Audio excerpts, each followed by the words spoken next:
स्वर्ग से वरदान पाए हुए राजा भी भाग्य की पुकार से नहीं बच सकते। शांतनु का हृदय, जो कभी प्रेम और गौरव से भरा था, अब उस मौन से जूझ रहा है जो एक पुत्र के बलिदान के बाद छा जाता है। राजा शांतनु, जो कभी हस्तिनापुर की उज्जवल धड़कन थे, अब शोक की छाया में जी रहे थे। उनके प्रिय पुत्र देवव्रत, जिसे अब सारा संसार भीष्म के नाम से जानता था, के बलिदान ने उनके हृदय पर गहरा घाव छोड़ा था। सत्यवती उनके सिंहासन की रानी बन चुकी थीं। उनका प्रेम साकार हुआ था, फिर भी उनका आनंद अधूरा था। हर बार जब वे अपने पुत्र को देखते, उन्हें वह राजमुकुट दिखाई देता जो भीष्म ने त्याग दिया था, और वह वंश जो कभी जन्म ही नहीं ले सकेगा।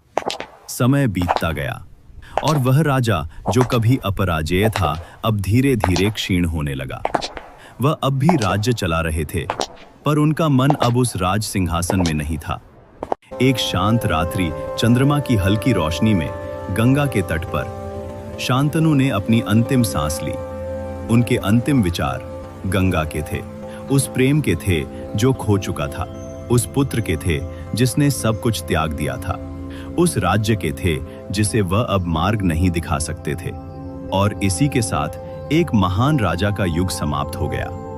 अब भाग्य की जिम्मेदारी भीष्म और सत्यवती पर आ पड़ी थी, क्योंकि हस्तिनापुर की असली परीक्षा तो अभी शुरू होनी थी।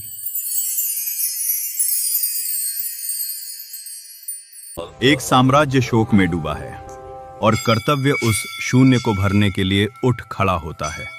अगले एपिसोड में, जब मृत्यु नियति के मार्ग को खोलती है, एक मां पुकारती है उस पुत्र को जिसे संसार भूल चुका है।